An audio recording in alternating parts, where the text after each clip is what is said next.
Right now at 10, the race for Wisconsin Supreme Court has been called. Our political expert joins us to break down the message tonight's results send to Washington. But first, this is what it looks like right now in Hinckley as our spring snowstorm approaches. That snow is marching its way northward here. We do have a winter storm warning across all of northern Minnesota and into northwest Wisconsin for Douglas and Bayfield counties, and winter weather advisories across the rest of northern Wisconsin.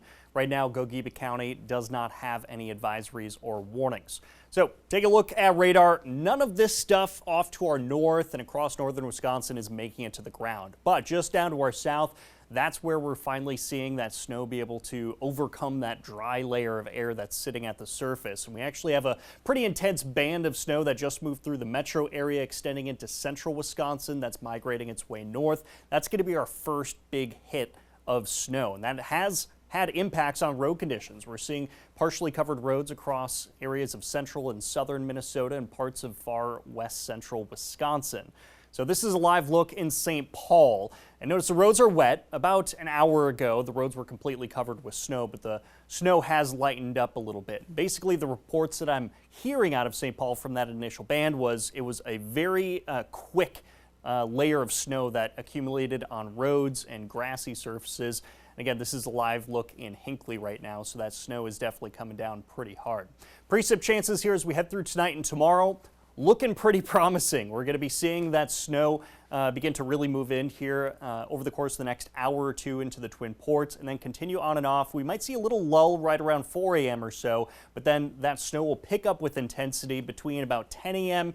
and 3 or 4 p.m. is when we're going to be seeing a lot of accumulation of snow. Precip rates of about an inch per hour will be possible, and maybe even higher than that up the North Shore. Accumulation tonight is not going to be very impressive. 1 to 4 inches, enough to make the roads wet, cover grassy surfaces, put a little on your vehicles. But tomorrow we're going to be seeing another 4 to 8 inches of snow throughout the day. So definitely expect travel delays if you're going to be heading out anywhere tomorrow. Break down that full forecast, time out this whole system, talk about totals a lot more in detail in just a bit. But I'll send it back to you, Dan. Thank you, Adam. And here's a live look tonight at Bayfield. The reason we're showing you this, the peninsula was hammered by snow and ice over the weekend as this storm now approaches. That's why Governor Evers declared a state of emergency this evening for northern Wisconsin. He hopes state resources can help restore power and clean up damage caused by these multiple waves of winter weather. You can track the storm with live radar and updated forecasts using the Northern News Now First Alert weather app. You'll also be alerted to any updated warnings or advisories issued for your exact location. You know, just moments ago, I received a phone call from Judge Brad Schimmel conceding the race.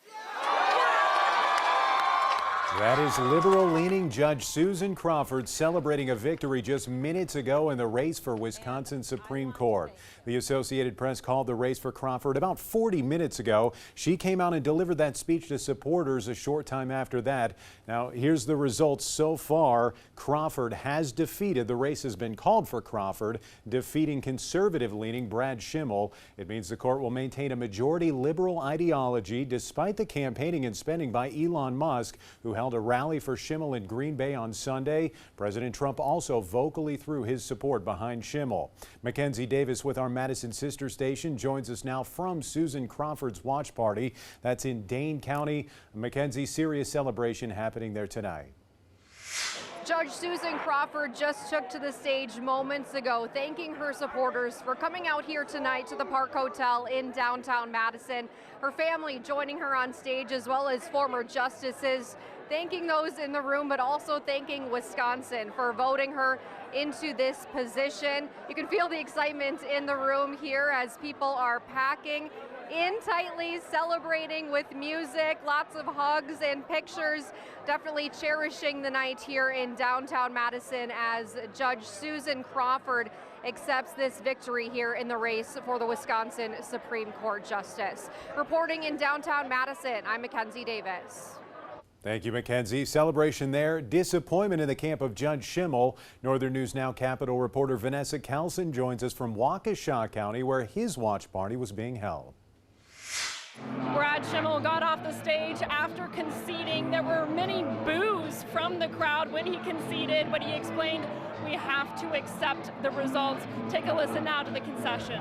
Yeah, I've called Judge Crawford and conceded. No. You got to accept the results. I spoke to the chair of the Republican Party of Wisconsin, Brian Schimming, and he said that Schimmel's loss is not a surprise. This now means that the Wisconsin Supreme Court will maintain its liberal majority. From Waukesha County, Vanessa Kelson. Thank you, Vanessa. We heard from Superior voters today outside of polling places here. And there was a sharp division over how they felt about each candidate and Elon Musk.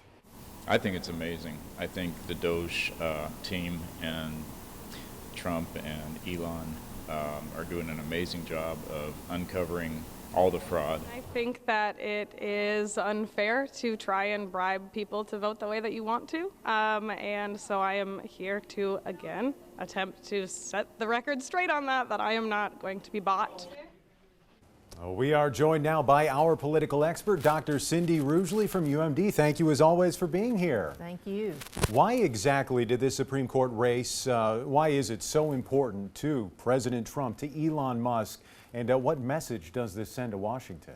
I think a couple of reasons that it was important. One is because they're going to consider some redistricting cases out of there that might cost Republicans a couple of congressional seats out of there. Also, just the fact that it's the first big election after the presidential election. So I think that was something that they wanted to show some strength. Musk, I'm not sure that, when a race becomes against about somebody besides the candidate, it's probably never a good idea. Particularly, Musk seems to be a little bit unpopular right now. There's been a lot of reaction to the amount of money, the spending by Elon Musk and others in this race. Your takeaway from all of that money, record-breaking amount of money. You know, it's hard to deny that that was an obscene amount of money. I think last I heard was $81 million. Wow.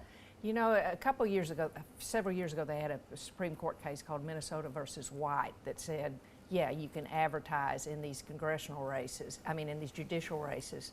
A lot of people were afraid that it would turn judicial races into the same thing that we're seeing in other races.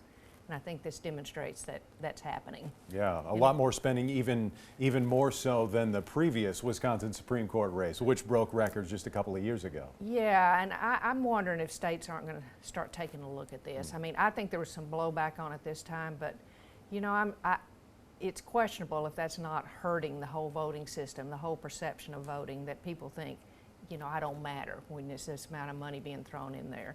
And so, it truly was just outrageous, the amount of money. And when you're giving people $1 million as rewards, it certainly raises a lot of questions about behavior. The last time you were here was presidential election night. It was a very good night for Republicans. Obviously, President Trump with a resounding victory at that point. Is this where it all resets now for Democrats trying to build back from that? Is this kind of a launching point? Can it be a launching point for them? Yeah, and I think that a lot of people are looking for a generation shift, to tell you the truth. And I think if you look at the history of President Trump, he really doesn't, except for himself, really doesn't pull too many people in. Even in Wisconsin, he won, but so did the incumbent U.S. Senator. And so, yeah, the Democrats are bound to take some good news out of this. But, you know, they're unpopular too, you know, nationwide. I think people are looking for change. We'll see where the two parties go from this. Dr. Cindy Rugeley, thank you as always for joining us. Thank you. Well, it wasn't just the Supreme Court race on ballots tonight. In Superior, there were two city council seats up for grabs. District 2, the one you see here, covers the East End and Aloise neighborhoods. It featured incumbent Jenny Van Sickle and a challenge from mental health professional Sarah Anderson. We are still awaiting results. You can see 85% of precincts reporting right now Sarah Anderson with a narrow lead on incumbent Van Sickle. We're going to keep following this race. We'll bring you any updates as they come in. Over in District 6, which covers downtown Superior, 7-year incumbent Tyler Elm was up against political newcomer Randall Warren in tonight. Again, 85% of precincts reporting Tyler Elm with a big lead tonight. It's looking like he will carry that District 6 in Superior. Now, Elm has spent the better part of a decade serving Superior on the council. Northern News Now's Ryan Hayes spoke with him a short time ago. Ryan, how's the feeling about where the race stands? City Councilor Tyler Elm is facing a challenge from political newcomer Randall Warrenin, who is looking to shake up Superior City Council. Warrenin says one of his biggest concerns is the health of citizens and wants to bring more mental health resources to Superior. While Warrenin has never held political office, he says the prospect of bringing change to Superior is exciting. His opponent Tyler Elm pointed to the My City of Superior app as one of his proudest accomplishments during his 7 years on the council. Looking forward, Elm says if re-elected, a big priority for him is ensuring the city has clean drinking water in the most cost-effective manner possible. There's federal funding available, and this has been made a priority to replace this in the next 10 years or so. So we want to be able to capture those funds and make sure that our citizens feel safe in our community. Both Warrenin and Elm say they share a passion for helping the city when it comes to the lead pipes and community safety. Whoever wins the race tonight will serve a 2-year term. As soon as a winner is named, we'll have it posted at northernnewsnow.com. All right, it is looking good for Elm once again. He has a substantial lead with 85% of precincts reporting. Thank you, Ryan. Also in Superior tonight, 3 candidates were running for the 2 open seats on the Superior School Board. Catherine Guimond, incumbent Ed Gallagher, and Shelley Moan all say the district's budget situation, getting it under control, is really a top priority. They all have different ideas for how to do it. Here is where the results stand right now with 46% of the vote in. It is very tight. Look at that. Shelley Moan with 34% of the vote. Ed Gallagher 33%. Catherine Guimond 33%. So clearly it is far from over here. We're going to keep following this race, and we will bring you updates on it as they come in as well. A record number of school referendums were on ballots across Wisconsin today. That includes Ashland. The district asked voters to raise their property taxes to avoid staffing cuts. At this point, it's still early, 31% of the vote in, but no. Voters are so far in the majority saying no, that they will not pass a referendum, that they do not want to raise their property taxes for this referendum. We'll keep following this. Again, just 31% of the vote in. Bayfield School District also asked homeowners for financial help today in hopes of raising $7.7 million for facility improvements. So far, it is just too close to even comment on at this point. 75% of the vote in there in Bayfield, and it is coin flip, 51-49. We'll keep you updated on the situation there. Another education-related race today was one seen on ballots statewide. That would be the battle for state superintendent, who's in charge of public education and libraries. You can see there, this race has been called now for incumbent Dr. Jill Underly, who it looks like will defeat Brittany Kinzer, who is challenging her. Voters also decided to enshrine a voter ID requirement into Wisconsin's state constitution. The voter ID amendment passed and will move a 14-year-old law into the state's constitution. This will now make it more difficult for the Wisconsin Supreme Court to repeal or change voting requirements. Wisconsin is one of only 9 states in the country that requires a photo ID to vote. To stay up to date on all of your spring election results, you can track them live and find every single one that is relevant for our viewing area. You can go to northernnewsnow.com. We also have all of that available on our app. Still to come, the plan to directly connect the Twin Ports to the Twin Cities via train hits a snag.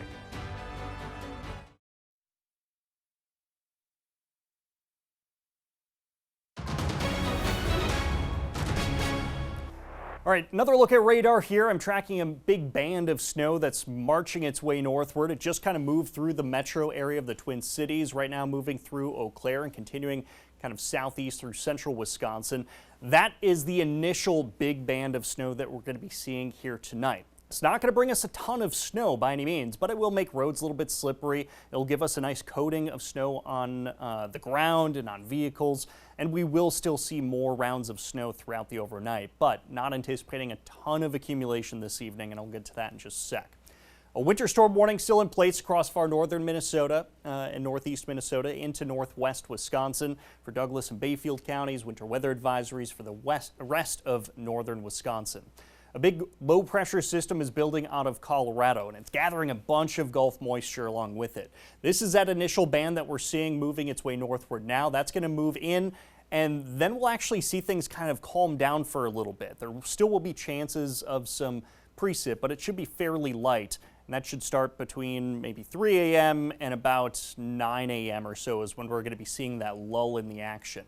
And then as we head towards the lunch hour, we'll see our next big wave of moisture. And this one has a lot more moisture along with it because the low's bringing all that Gulf moisture north with it. So we'll be seeing some moderate to heavy snowfall probably from 10 a.m. through about 3 or 4 p.m. tomorrow. That's when we're going to get the bulk of the snow, where we could see snowfall rates of around an inch per hour in some areas. And we're not done with the snow yet. Still going to be seeing some lingering snow showers very early Thursday morning before high pressure builds in to clear out the skies and calm things down for us as we head towards the end of the week. So as we head through tonight, we're going to be seeing that main band of snow moving in sometime between 11 and midnight or so, and that's going to continue to sweep across the region. But again, we'll see things kind of settle down a little bit, and we'll get a little lull in the accumulation for a little bit of time early in the morning hours. 6 a.m., still seeing some moderate snowfall up the North Shore especially, but scattered light snow in Minnesota and even some wintry mix already appearing in Wisconsin. And then towards the late morning and early afternoon, that's when we'll see our next bigger round of snow where some moderate to heavy snowfall rates will occur. That's going to continue into the afternoon hours before diminishing after probably 5 or 6 p.m. We'll start to see the snow lighten up a little bit there, but there will still be snow accumulation, especially across northeast Minnesota through the early evening hours, and then scattered light snow showers into Thursday morning. A widespread 5 to 10 inches of snow is expected with this system. Higher totals up the North Shore. From Ashland east, we're expecting much less snow. There could even be a rumble of thunder or two in northern Wisconsin tomorrow afternoon, although no severe storms are expected. So the winds are also going to play a role in this. We're going to be seeing the winds out of the east gusting 30, 35 miles per hour in the morning, but in the afternoon we could see some 40, 45 mile per hour wind gusts. That'll be blowing and drifting around that snow quite a bit. So again, snow accumulation tonight, 1 to 4 inches. The bulk of it's going to fall tomorrow during the day. Definitely expect some travel delays. I'll look at that 7-day forecast, let you know when the snow will start melting coming up right after the break.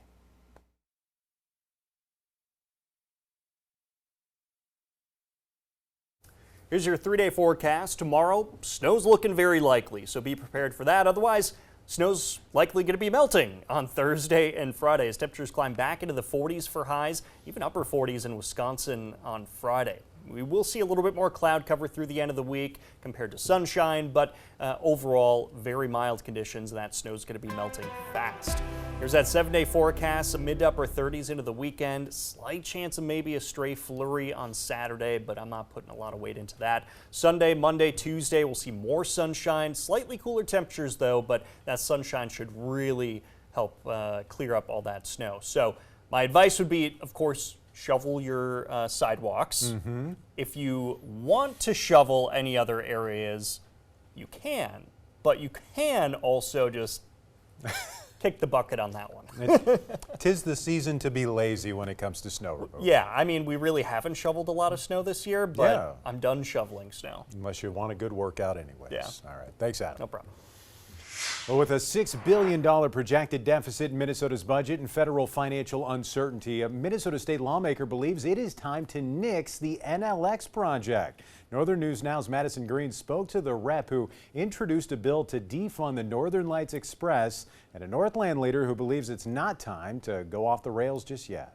Representative Patty Anderson, a Republican representing Delwood near Matamidi, introduced a bill to cancel state funding already set aside for the Northern Lights Express. That's a lot of money, $200 million, that we can spend on other things in regards to transit or roads and bridges. Representative Anderson believes the rail connecting Duluth and the Twin Cities would never break even in operating. Plus, she thinks the chances of this project receiving the necessary federal funds are now very unlikely. The 80% match, I think those dollars are going to go away, or they're going to be really targeted towards things that make sense. You know, maybe transit projects that are in, you know, very dense metropolitan areas. While Anderson thinks transit rails are a thing of the past, St. Louis County Commissioner Annie Harla opposed the bill in the committee hearing, saying it is a result of old thinking. People are using different types of transportation, and so we can't only think from a lens for transportation on how we would do it.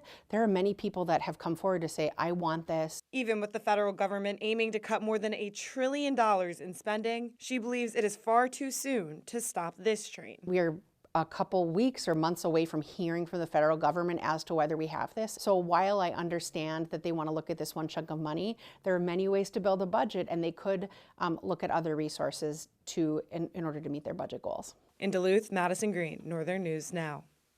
The proposed bill would reallocate the money to the Trunk Highway Fund, but Representative Anderson says she would be okay with the money going toward any deficit in the budget. Coming up, could the Minnesota Twins take the wind out of the Chicago White Sox sails?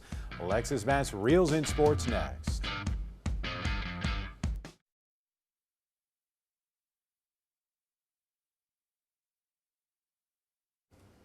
All right, hey, we got to talk sports now. Minnesota Twins. Maybe they can figure it out after going 0-4. The first time that's happened since 2016. Not a good start. No, but we've got 162 games left to go. So maybe they can figure it out tonight. They're back on the south side of Chicago tonight for Game 2 against the White Sox, seeking a much different result. Top of the sixth, Twins down just a run with 2 outs until Edouard Julian rips one to left to tie the Twins up. Ryan Jeffers bringing home the game-tying run. This is where the Twins offense takes more control. Jose Miranda's ball drops between 3 Sox outfielders. 2-run score. Minnesota's leading 5-3. Hold your horses, Minnesota. Top of the 8th, right down aisle 2. Carlos Correa with the diving play. Crazy. He's all smiles after that one. It's still 5-3. Twins look promising. Minnesota, now you can breathe. 2 words, not Naz Reid, but how about Harrison Bader crushing the baseball to left? That's a full send, a 3-run home run, and the Twins now have 8 unanswered runs through the top of the 9th, which is good enough to grant them their first win of the 2025 baseball season, 8-3 over the Southsiders. Game 3 is set for 1:10 tomorrow afternoon in Chicago. Another Minnesota Twins win for you. In a new partnership with the Twins, you'll be able to watch them right here in the Northland as well as the St. Paul Saints. You can catch them Tuesday night, 10 Tuesday night Twins games on our My9 Sports Network this season. That is on channel 6.3. Starting on April 15th, the Twins play ball over the air when they host the New York Mets. In addition to these games, My9 Sports will also broadcast 10 St. Paul Saints games, the minor league affiliate of the Twins. First game to air will be Tuesday, April 27th when the Saints play Indianapolis. For the full schedule, you can head on over to our website at northernnewsnow.com. So to come, would Jackson Churio and the Brewers be able to turn things around in their Game 2 as well? Find out next. For now, live in Waukesha County, Vanessa Kelson. Welcome back. After an unimpressive home opener against the Kansas City Royals yesterday at American Family Field, the Brewers had another go at it tonight in their 3-game series. So that's where we go. We jump right in. Eric Haas up to bat, and well, we like the look of that. We're soaring, we're flying, and Eric Haas is coming home, his first of the season, and that 2-run homer will put the home team up 2-0 here.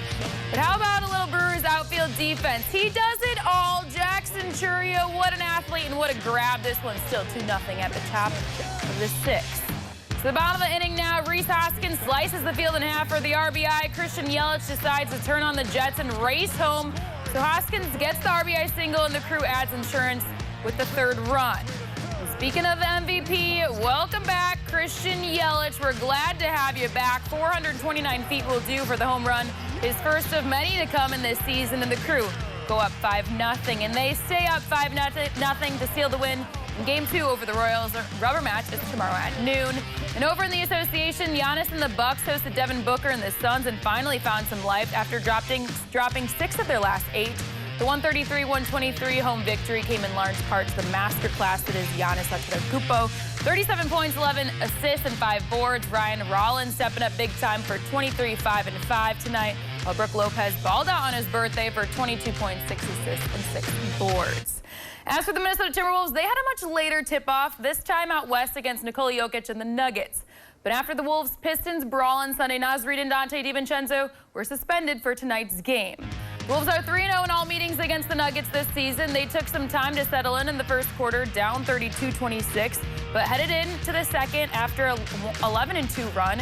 At last check during halftime, the Wolves only trailed by a point. They always bring their best against this team, so get your popcorn late at night. Yeah. Minnesota. All right. Thank you, Bass. Before we go, southern parts of our area are starting to get in on that snow. Absolutely. That snow is marching its way northward here. This first round will deliver about 1 to 4 inches of snow overnight tonight. So you'll wake up in the morning, and that's roughly what folks will be dealing with. We'll get the rest of the snow from the forecast throughout the day tomorrow. Roads are already being impacted, really just wet and slushy across our far southern counties. Again, tomorrow morning, roads won't be horrible, but by the end of the day, they're probably not going to be too great. We're going to be seeing anywhere between 5 and 10 inches for the majority of the region. Natalie, Sydney, and Tony are going to have the latest on the storm tomorrow morning.